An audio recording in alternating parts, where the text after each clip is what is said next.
Homeopathy এটা একটি স্থায়ী আরোগ্যের চিকিৎসা পদ্ধতি। এটা বিজ্ঞানও,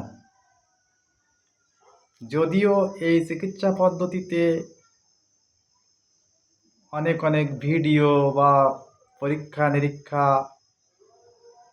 এগুলো লাগে না, তার জন্য অনেকে একে বিজ্ঞান বলে না।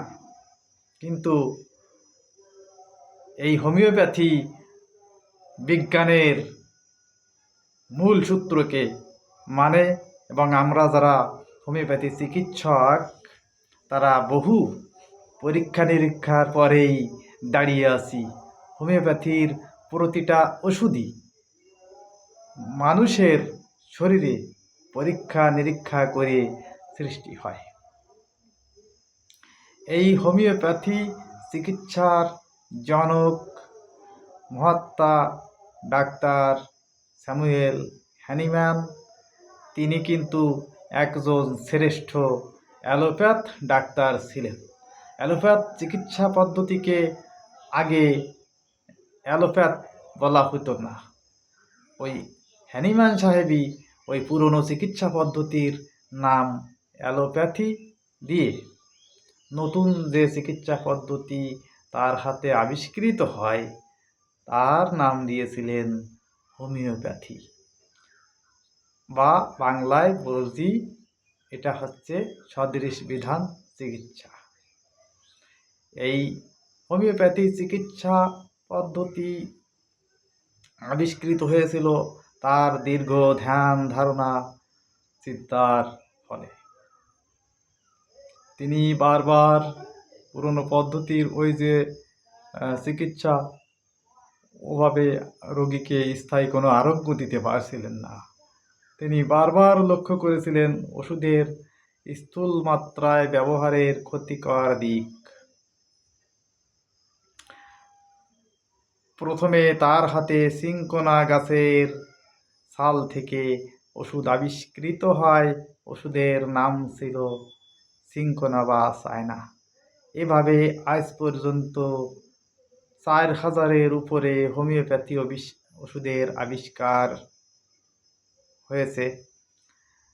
এই হোমিওপ্যাথি ওষুধের ক্ষমতা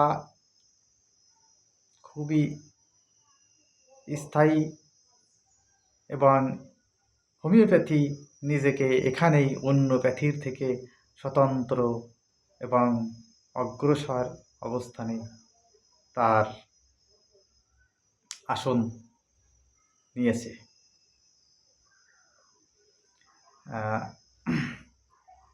হোমিওপ্যাথিতে যারা রোগী আছে তারাই এর মর্ম উপলব্ধি করেন, আর আমরা তো আছি। এখানে ওষুধের স্থূল কোনো কিছু ব্যবহার করা হয় না। যারা বিজ্ঞান বিভাগে পড়েন, যারা রসায়ন পদার্থ নিয়ে পড়ালেখা করেন, তারা জানেন যে পদার্থের অণু থেকেও বেশি ক্ষমতা থাকে পরমাণুতে। অণু থেকে ভেঙে হয় পরমাণু, পরমাণু থেকে ইলেকট্রন, প্রোটন, নিউট্রন। প্রকৃত শক্তি কিন্তু ওই পরমাণু ভিতরেই থাকে। এই জন্য হোমিওপ্যাথি ওষুধগুলো আবিষ্কৃত হয়, যেগুলো পোটেন্সি বলা হয়, সেগুলো কিন্তু কোনো স্বাদ গন্ধ থাকে না, শক্তিকে ধারণ করে রাখা হয় ওর ভিতর। হ্যাঁ, অনেকে এটা বিশ্বাস করেন না, ব্যঙ্গ করেন, বিদ্রূপ করেন। তো আসলে কি তাই হবে? আমরা যে জলের ভিতর থেকে জলের ভাঙন প্রক্রিয়ার মাধ্যমে বিদ্যুৎ তৈরি হচ্ছে, তাই কিন্তু তার বেয়ে আমাদের কাছে আসছে। এটা যদি সত্য হয়, দেশলাইয়ের যে ছোট ছোট বারুদ,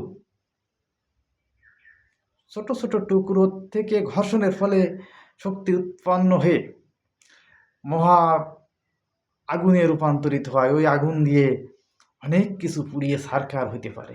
এটাও যখন সত্য হয়, তখন পরমাণুবাদ বা এগুলো বিজ্ঞানের বিষয়, এগুলো কেন হোমিওপ্যাথি ওষুধে সত্য হবে না?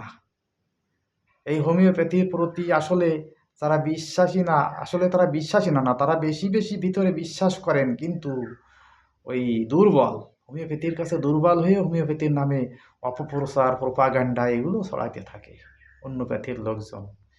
কিন্তু যতই ছড়াক সত্য তার নিজের আসনে থাকবে, এটাই দর্শন। হোমিওপ্যাথি তার নিজের শক্তি, নিজের কৃতিত্ব নিয়ে নিজের অবস্থানে আছে, থাকবে। ধন্যবাদ সবাইকে। উম, আগামীতে আরও বিভিন্ন ভিডিওগুলো থাকবে। আপনারা যারা হোমিওপ্যাথি শিখতে জানতে আগ্রহী, সাবস্ক্রাইব করবেন। সকলের কল্যাণ হোক। নমস্কার।